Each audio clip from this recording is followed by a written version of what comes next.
What is going on, you guys? Today I have another episode for you where I'm going to be reviewing a YouTube channel called Trip Advice, and he's interviewing Sadia Khan on the pieces of advice that are commonly given that don't help you have long, fulfilling, healthy relationships.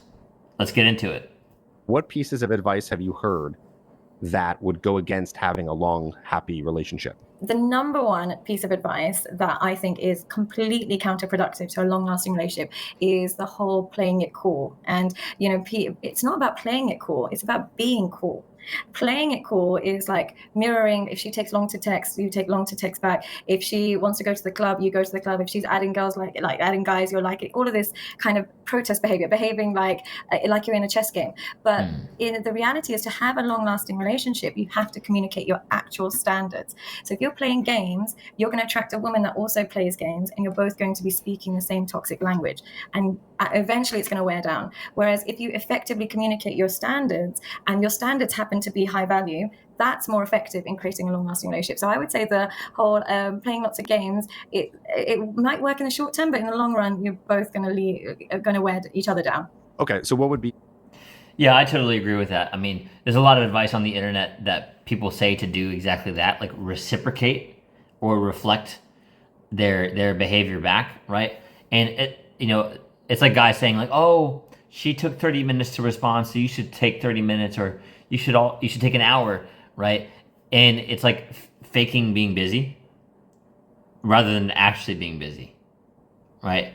And the reason why I agree with them, or I agree with her, right, that's bad advice, is you're not being authentic at all, right? I mean, just text when is natural, actually be busy, right? Because sometimes you'll be able to text back right away. Sometimes you'll be caught in the middle of something, and then you can text her afterwards. No big deal, right? But of course, you're going to text her at some point later that day, maybe in like an hour, a few hours. So, there's really no excuse. We all know that whole line about like if they wanted to, they would, right? So for sure, there's no reason to be waiting like the whole day or until the next day to text them. You got to remove the ego from it, and what's for you is going to come to you, right? So that's why, because you wouldn't want the girl to be doing that, like acting weird and taking 2 hours to text you for no reason other than her ego, right? Like defending herself, playing games, etc. Right. So that's why this is one area where like the being yourself thing is going to help you, because like for example, guys will fake being busy, and then eventually, if you're with the girl long enough, she's going to know who you actually are, right? So she's going to see like what you're doing on a day-to-day basis, and that's going to fall apart, right? This is like a really great example of that, and why you shouldn't be doing that. A standard that, as an example. So what I would say is, like, say for example, you don't want to give her too many, you don't want to express too much interest early on, or you don't want to give her too many compliments, or you want to take a couple of days to reply to be cool. And I get that. It definitely creates desire, but it doesn't create connection. And so as a therapist, you're looking at that and thinking that will create desire and intrigue. But what you're doing is you're going to be attracting toxic women, because toxic women who have got lots of issues like men that are unstable and don't give them security, because that's what they're used to. But stable, long-lasting women with standards and boundaries will immediately be turned off by that behavior. So you're actually ending up with a small pool of women. But some of those things help a man not appear so eager and needy. And then that actually helps him even attract the woman at all. I.e., like doing too many compliments, showing too much interest, texting a lot, trying to meet up with them a lot. It's really hard to give advice that strikes the exact perfect balance. So sometimes it's easier to give the advice to just say, hey, let's lay off some of those things. And I completely understand why men tell each other that, because there's nothing more unattractive from a woman's perspective than a man who is really needy and clingy and all of those things. But women are completely skilled at telling the difference between a man who genuinely hasn't got time and energy to be texting and calling, and one that's playing it cool. And the one that's genuinely haven't got time to be texting and calling is the one we're attracted to. But the one is playing the game is the one that you then play games back with. And this is something men don't realize. We have a radar for the difference. and we know the difference, and it's unconscious. It's totally unconscious, but we know. So the best advice to give a man is be a busy man. Be a man who's at the gym, who wakes up early, goes for a run, goes to the gym, then works on a side hustle, I know it's really difficult. I'm saying this, but it takes a lot of energy to be a busy man. I personally couldn't do it. I couldn't be a man if you paid me, because it's so much effort. It's so much effort. You go to work, have a circle of friends, have to really kind of fill your hours up. And then by default, you end up being the guy that doesn't have time to text all the time, doesn't have time to give all millions of compliments. And by becoming a man, you become a man that actually, a byproduct is you have game. But by being a man that hasn't fulfilled his potential, you have to fake it till you make it, and women know the difference, unfortunately. I'll even add a cherry on top of that, right? Because a lot of guys, they're like, oh, I'm so busy, I can't do anything, I can't, blah, blah, blah. It's like the guy who started his own business and then never got control over his own time, right? Because at the end of the day, if you're watching this and you haven't heard this before, look, it's awesome that you work hard, although hustle culture is never going to help you live the life that you actually want to live, especially if you're unable to break out of it. Like the amount of, for example, hard workers or business owners that never got their time back is astounding, right? And then they get into the thing where they're like, well, yeah, I got my body right and my fitness and da-da-da-da, and I just don't have the time to be dating, or I don't have time for a social life. And it's just a big, gigantic coping mechanism, right? And a lot of guys don't like to hear that. So you actually would have to strike the balance. Like there's that concept of the 4-hour work week, or let's just say you stretch it out a little bit more, right? Like the 4-hour work day. Let's say you're that guy, right? You set yourself up in a good way where you can at least do that. Either way, man, you would still have time to text someone that you're really into, or spend time with someone that you're genuinely into. And it goes both ways for the men and women, right? But it's very short-sighted to just be busy, right? You want to get to the point where you actually have freedom with your time and your finances, and life is easy and effortless, right? Because you've set yourself up that way. It's not because you were such a hustle culture master and you worked 22 hours a day for 30 years. It's no one's really going to give you a medal for that, right? It's cool. I know we encourage guys to work hard, between men especially, but is that actually giving you the life you want? Are you actually fulfilled by that? And I'm going to guess that the answer is probably no. You want some purpose and some work? Yes. Right. And that's why, if you're able to get to the point where maybe you can do, probably ideal would be, the 4-hour work day, and then you can focus on nurturing the relationships, the friendships, the potential high-quality woman in your life, high-quality partner,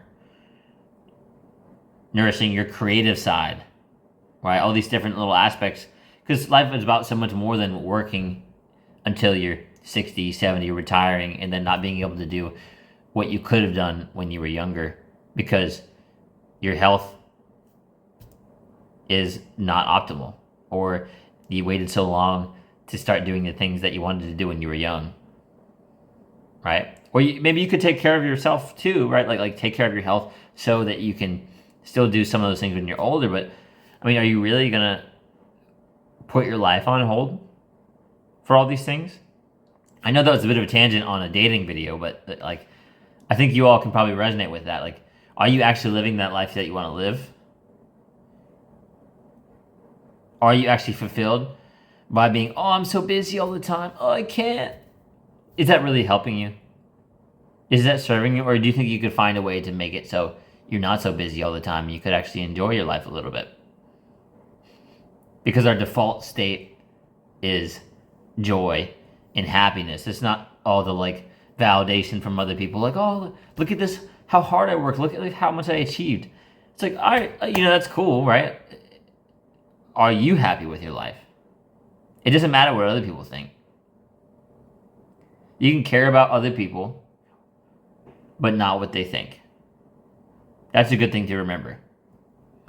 I hear you. And I agree with you. I agree. It is definitely much better to be the guy who is actually busy, who is actually high value, Yeah, and instead who of faking isn't it. fazed by beautiful women all the time. Like, he sees a beautiful woman, he lets her know she's beautiful, reminds her she thinks she's beautiful, but her beauty is not going to allow her to get away with nonsense with him.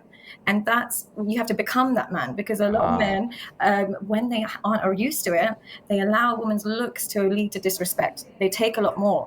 And we as women know that beauty is power, and we know it's a privilege, but there's nothing more attractive and there's nothing that will make us submit more than when you meet a man who recognizes your beauty but isn't fazed by it. And that's a really hard skill to teach. It's almost a skill you have to experience, and it's so hard because not everybody. Yeah, I agree with that. There's a saying that I like by a guy named Justin Waller, and he says, pretty ain't a pass, or pretty is not a pass, which just means the same exact thing, right? Like, okay, they're pretty, and are they cool? Let's find out, right? Are they like a healthy woman? Is it a fulfilling relationship? Or are they doing these weird things? Because the beauty is not a pass for poor behavior or poor character. You can experience it. It's so difficult. I hate saying it because it's almost saying it like it's so easy, but it's the most difficult thing in the world to be this kind of man. Well, the teaching leads to the experience, yeah. right? It's like you can learn it and all the dating advice you want, but then you have to implement it and put it into practice. Absolutely. You have to date a lot of attractive women to not be so swayed by her looks and treating her and putting her on a pedestal. So you don't put up with some of those things. What is it like when you're meeting attractive women when you're younger or for the first time? What is it like for a man? Does it kind of numb them a bit? Do they get a little bit like they let them get away with a lot more? Does that happen? Yeah, I mean, if you don't have a lot of experience with women who are super attractive, what ends up happening is that lack of experience translates to then being so excited by having this opportunity to be with someone who's attractive, and because you don't have all that experience, you almost are in this scarce mindset. And I've said this before, is men are by default in scarcity and women are by default in abundance in terms of their availability to the opposite sex. So because of that scarcity, someone who's just entering, like, oh, okay, I'm 17 or 16 or whatever, even 30 or 40, and it's just for the first time experiencing what it's like to get maybe attention or even a conversation with someone who's attractive, because of that scarce mindset, you end up screwing it up because they're so high on a pedestal. And so that becomes where you treat them like a queen and they can get away with so much, and this is what can lead to a lot of disastrous relationships. One thing that men have to really realize is how you feel around a beautiful woman is how beautiful women feel around successful men, or men that don't, that actually have fulfilled their potential. When we meet a man who's fulfilled his potential, as in he takes care of his appearance, he works hard, he's busy, he's got friendship circle, his mind is occupied, we are just as intimidated by that type of man as you are by a beautiful, Instagram girl, because we see that man as, oh my God, I wouldn't be his be all and end all.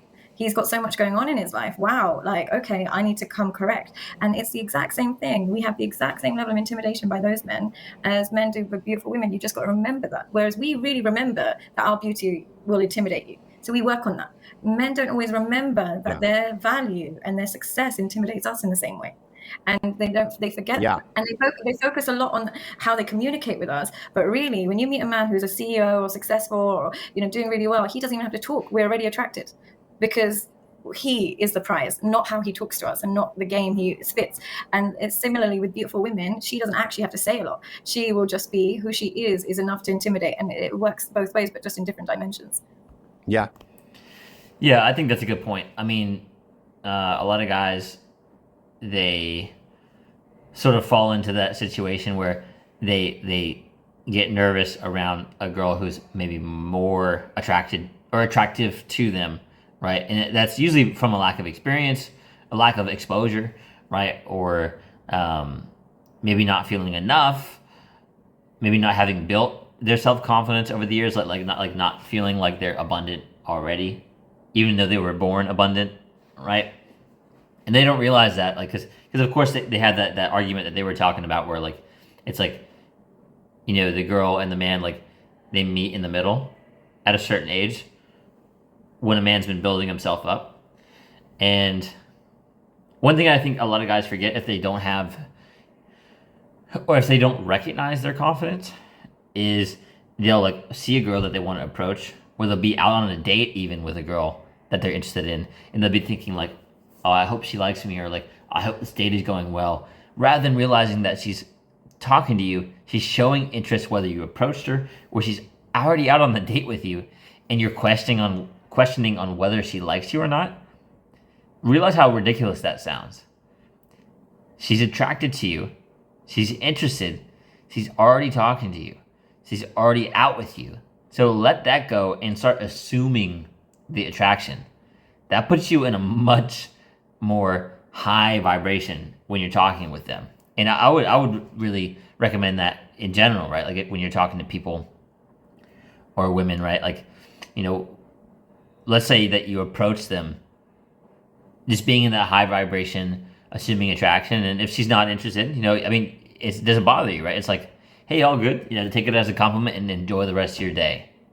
You see how easy that was versus like the guy who's like, oh, I got rejected. Oh, it's really not that big of a deal, right? So I think a lot of guys are just blowing it up to be this gigantic disaster in their head before they even try. Right, so I think that's important to recognize. Oh, you're totally spot on, and that guy's scarce too, by the way. Absolutely, and they are.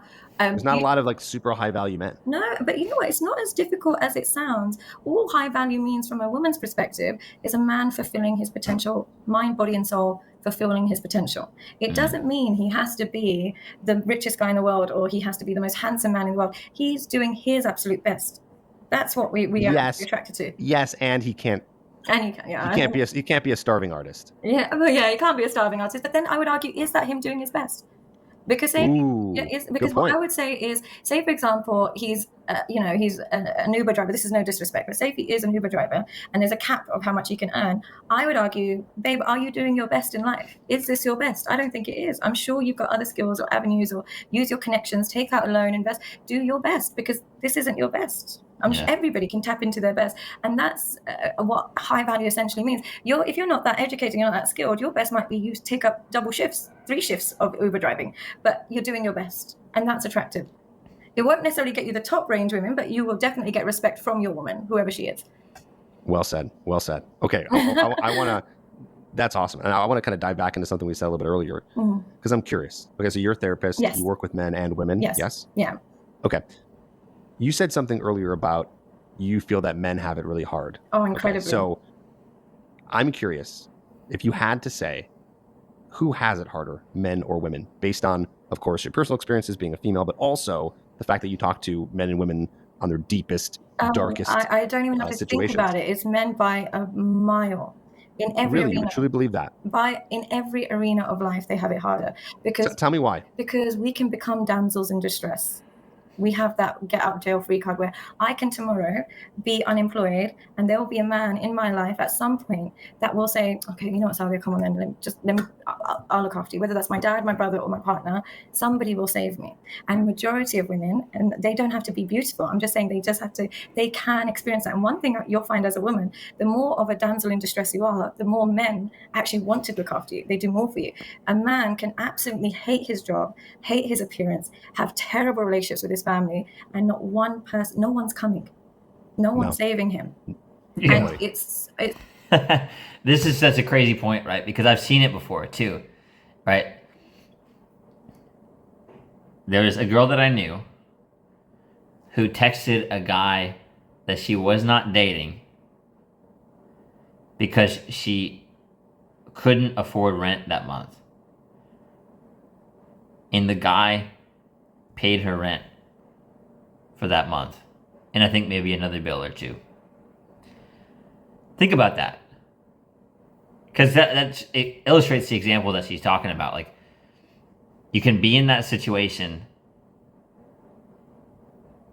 and have someone help you, versus it's way less likely to be a guy in that situation and have someone do that. It's not impossible. I'm not saying that. It's not impossible, but there's a lot more women that could accomplish that than men, for sure.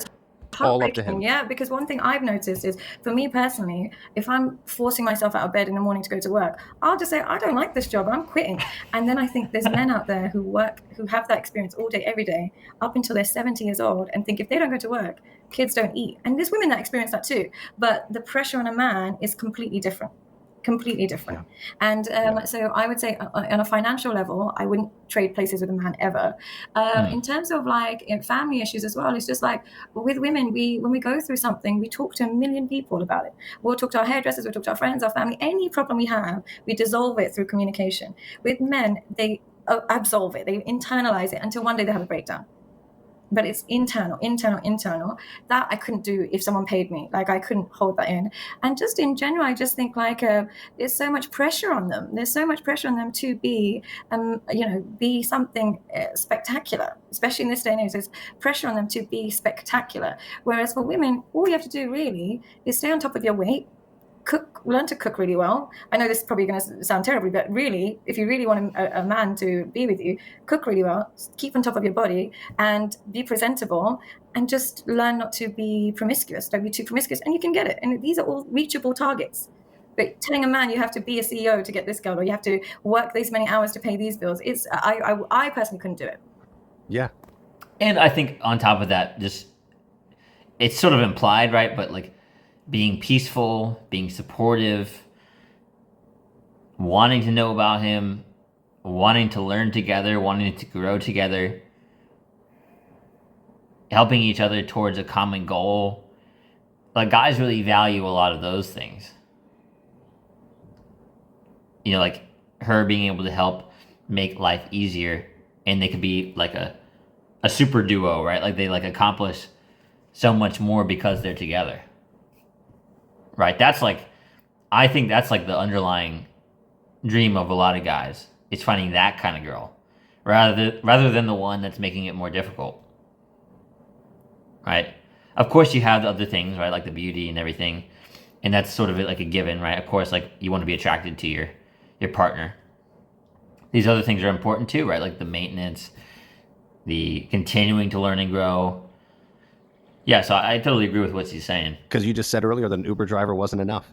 Well, he is enough for some women, but he won't be enough for the woman that he probably dreams of. His pool of availability is going to be smaller. Absolutely, and it will be a woman that he will just get by with, but it won't be a woman that he would be excited about, unfortunately. Yeah. Maybe I could be completely wrong, but to get that woman that you probably had pictures of on your wall, unfortunately, it doesn't work like that. Yeah, it's interesting too, because a lot of women, modern women, Western women, would hear what you're saying a second ago. They wouldn't like that too much. I could care less. I know I could care less because I'm British. I'm born and raised in London, but I'm ethnically from Pakistan, and I'm Muslim. And these are values and traits that I haven't lost in my experience. And I come from a different culture. And when you come from two different cultures and you live in one society, what it does is it helps you detach from both. You end up staying detached from both, and you actually just pick what actually works. And what I've learned in my experience is what actually works is having awareness of that your gender is your superpower. And by negating it, you're losing access to your natural, your core abilities. So I don't agree with the idea that men and women have to be exactly the same. I think we should try and learn each other's needs and meet them rather than pretending we have the same needs. Yeah, I agree. I mean, listen, I think that the stats will show it for itself. I mean, it just will show what actually works and what doesn't work. It's like, we don't even have to sit here and try to convince men or women. If you just look at the statistics of who's getting together and who's happy based on their goals and what they want, you're going to see. What is it like for you? I mean, you're American, I'm guessing. Do you guys believe in more equality, or do you agree with gender roles? What do you kind of feel about that? What I've been seeing is less and less over the year. And over the years, it's more and more about, what's interesting, I want to say it's been more and more about equality, but that word somehow isn't translating to what it really means. Like, we talk about equality, but then we talk about gender roles. And to me, those things are separate. But for some reason, there's so much in the same conversation. Yeah. It's like feminism basically means a baseline that men and women are equal or should have equal opportunity. But then it goes deeper than that into, okay, well, what works to get a man attracted? What works to get a woman attracted? And now, because of all the new opportunities that women do have, they are taking those opportunities. They're more in the workforce. and they're focusing on marriage and meeting men so much later in life, and now more and more of those women are becoming single for a lot longer and not accomplishing those goals. And the thing is, no matter what, for both men and women, humans in general, no matter how good every arena of your life is going, your romantic connections are the biggest predictor of your overall satisfaction of life.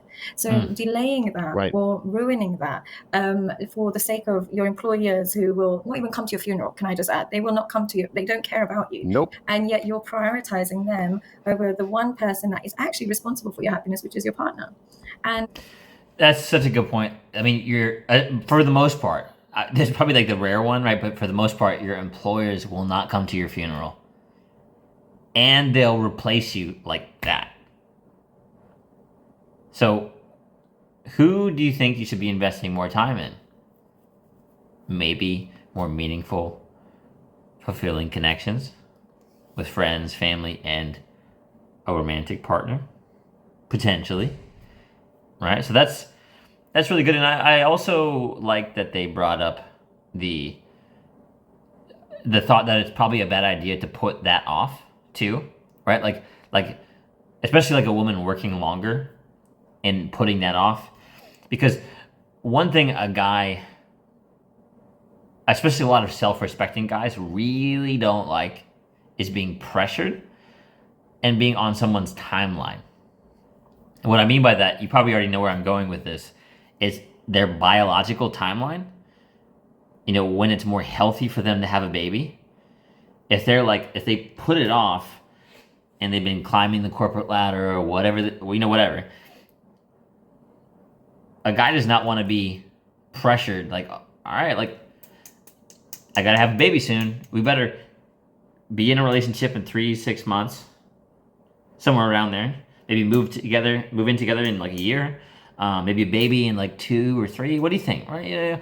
Like no guy wants that. Like let's just be real. Like I think most guys, if they were to be super honest and admit it, like we would want to be able to take our time and understand the woman, really vet her, because that's one like really undervalued skill that tons of guys look over. Like they're super naive with dating, and they don't know how to vet or filter properly. They don't have like a lens for like a high quality long-term relationship material woman or mother material, let's say, right? So I love that they're bringing this up.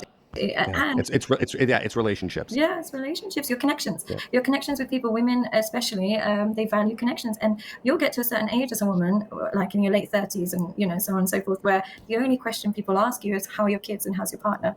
Then no one cares about what you're doing work-wise or job, like a career, like where you're traveling to. And so at a certain age, 40, 50, whatever it is, that's the only question you're going to be asked. So that's shows you what your end goal is going to be. And if you keep trying to negate that and dilute that, you're doing your future self a disservice.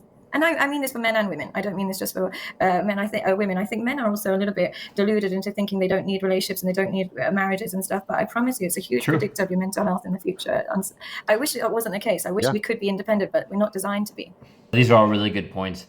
And I think what's important to recognize here too is, of course, like, a lot of men, we find ambition sexy, right? But that's a huge difference versus like a lot of men truly don't really care if it's the McDonald's girl, like that works at McDonald's or Starbucks, or if she is like a CEO of whatever company, as long as she's an amazing woman.